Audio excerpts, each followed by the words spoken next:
Hello and welcome to the Art of Cooking. Today we're going to make麻婆豆腐.麻婆豆腐is a popular dish from China's Sichuan province near Chengdu. It has a combination of tofu mixed with meat and a sauce consisting of spicy broad bean paste, fermented black beans, chilies, and Sichuan peppercorn. There are 7 characteristics of麻婆豆腐. They are numbing, spicy, aromatic, hot in temperature, soft and tender, fresh, and flaky. In Chinese, it will be 麻、辣、烫、香、酥、嫩、鲜、活. I feel like I'm teaching Chinese instead. Anyways, let's make the麻婆豆腐. First, make the Sichuan peppercorn powder. Roast 1 teaspoon of Sichuan peppercorn for about 1 to 2 minutes on low heat. Now crush it into a powder. This is optional as some people may not like the numbness of the peppercorn. Make the Sichuan peppercorn oil. 1/4 cup or 60 milliliter of oil. Neutral oil. 2 tablespoons of Sichuan peppercorn. Cook at low heat for about 1 to 2 minutes. Drain and set it aside. You can use the used peppercorn for other dish or soup instead of discarding it. Mince 4 to 5 cloves of garlic or about 1 to 1.5 tablespoons.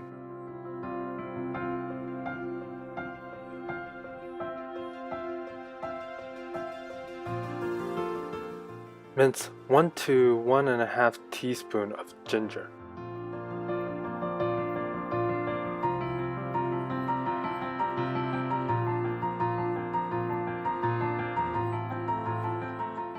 Cut 3 sprigs of green onions or spring onions. Also cut the green parts, the green leaves. Use about 2 sprigs for garnish. Separate the white part from the green part. This is fermented black beans. This is a crucial ingredient. Cut 2 tablespoons of it into small pieces. So now here's the most important ingredient, 豆瓣酱 from Sichuan province. This 豆瓣酱 is made from broad beans rather than soybeans. In case you're wondering, there is a huge difference in terms of flavor and aroma. I'll explain this further later on in this video. Make sure to run your knife over it. This will release the flavor into the sauce. And now, the star of the show. Here I have 1 pound 4 ounce or 567 grams of silken tofu. It's best to use soft tofu. Cut it in half, then cut it into blocks. The size of the tofu is up to you, but I don't recommend you cut it too small, as it will fall apart during the cooking process. So in a pot of hot water, add in 1 teaspoon of salt. Boiling the tofu before cooking it in the sauce prevents the tofu from breaking apart, and it allows the tofu to absorb the sauce. Boil for 1 minute to 2 minutes. If some of the tofu float to the top, then it's done. Now let's make the麻婆豆腐. Heat wok until it's hot, then add in 2 tablespoons of oil. Add in 100 grams or 3.5 ounces of ground pork. You can also use beef or chicken. For this dish, using beef will give it more robust flavor, but pork is the most commonly used meat. You can also leave out the meat. This dish can be made without meat. Cook the meat just until it turns color. Then set it aside. Add in green onions, white part, garlic, and ginger. Turn the heat down to low as we don't want to burn the garlic. Saute for about 10 to 15 seconds. After 10 to 15 seconds, add the meat back. At this time, add in the chopped fermented black beans and saute it for about 30 seconds. Now add in the 豆瓣酱. Make sure to saute the bean paste to release its aroma and flavor.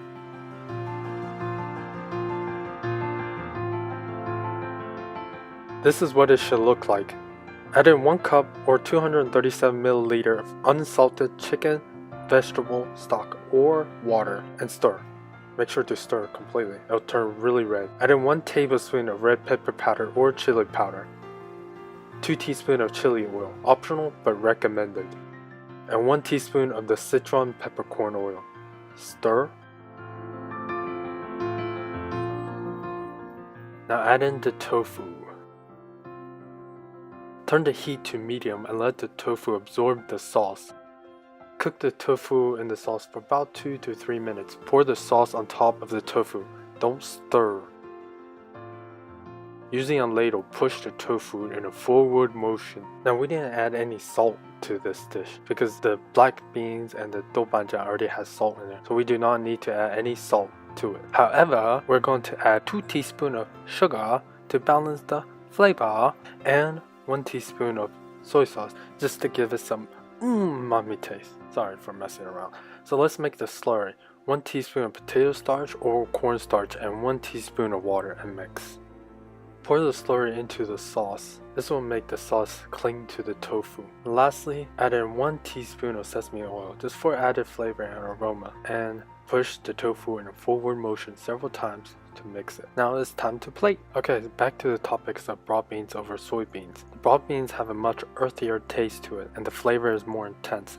The darker the color of the doubanjiang, the longer it has been aged and the more depth and flavor it has compared to soybeans. Finally, garnish the mapo tofu with the crushed Sichuan peppercorn, as well as the chopped green onions. In regards to the characteristics of this dish, to start, the dish is served boiling and piping hot. The chili bean paste and the chili oil adds the heat to the taste. The Sichuan peppers adds a hot and numbing mouth effect and a medicinal flower aroma. The feel of the silken soft tofu on the palate brings a tender and soft texture, while the black beans bring a freshness to the dish. Lastly, the meat gives this dish a flaky texture. I hope you enjoyed this tutorial, and please do try this authentic version of mapo tofu. Just make sure you have a glass of water beside you when you eat it. Please rate, fave, share, and post your comments below.